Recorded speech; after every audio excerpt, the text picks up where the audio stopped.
Hi, this is Gabby.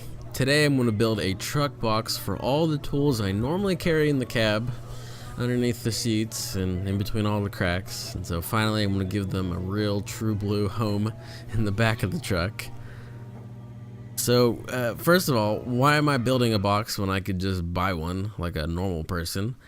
Well, I'm building a box that has all the features I want at a price that I can afford. So the features I want are a lot of space. I want the box to be pretty low profile, and I want the box to have the ability to sit on the tailgate of the truck safely. This box I'm going to build is actually going to have a lot more space than your typical truck box. It's also going to allow for the whole bed of the truck to be used in situations where I need a whole truck bed. If I want to put a whole hay bale in the back of this truck with a truck box, then the bale isn't going to fit, and I would have to take out the truck box before I go get hay, which would be a pain in the ass. I also want the box to have a low profile, meaning I want it to sit below the top of the box and thus relatively out of sight. At the end, you're going to see that it actually sits a little higher than the top of the box, but that's okay with me. Finally, before I start talking more about the process of building, I really wanted the box to be secure before I started putting it together, which means no exposed screw heads.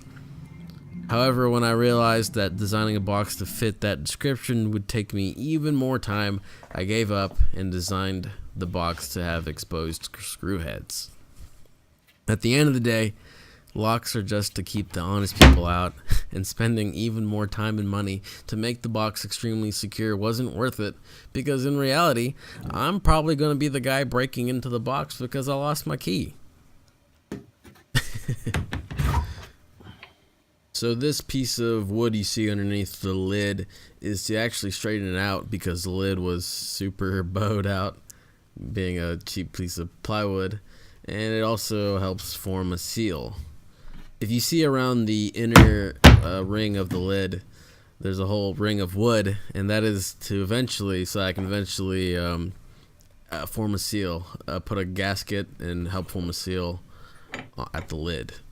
Here's the lock I put in place. It's just on a 2x4 lock, and throughout this whole process, I wood glued everything. You see a big puddle of wood glue at the bottom. I wood glued all the edges, all the connections, and I put a bunch of silicone as well at all the seams, at all the seals. So when I paint this, you're going to see a bunch of chipping, and that's because I decided to buy non-paintable silicone for some reason.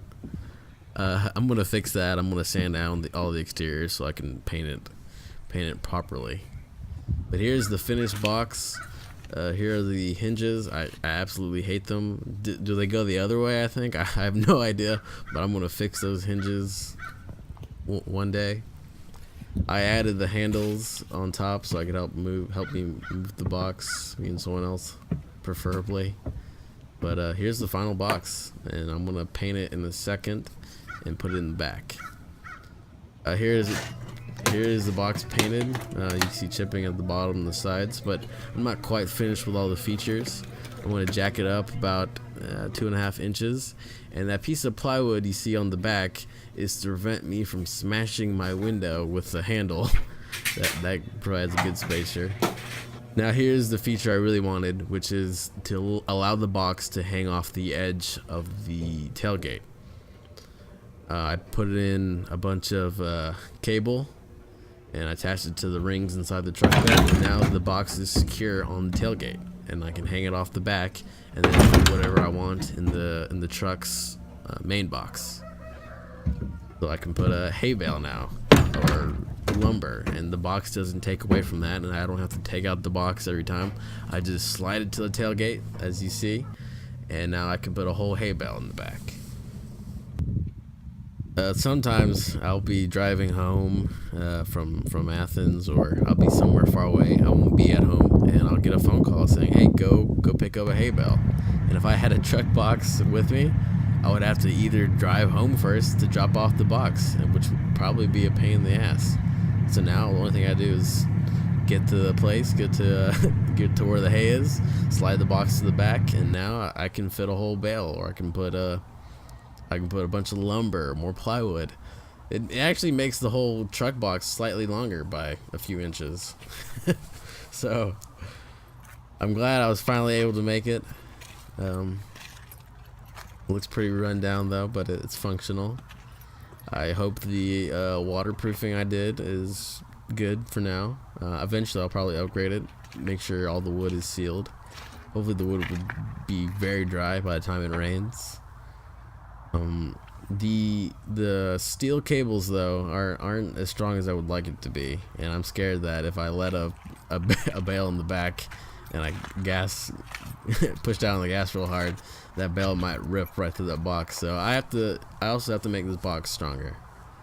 Anyways, that's it for now. If you ever find yourself wondering, hey, what's Gabby been up to? He hasn't released a video in like 2 weeks. Then you can go to my Facebook page where I give y'all weekly updates onto what I'm doing for the week, channel-wise, or if I'm on vacation. So you can go over to that page and give it a like, or if not, just stalk it every once in a while. But anyways, thanks for watching.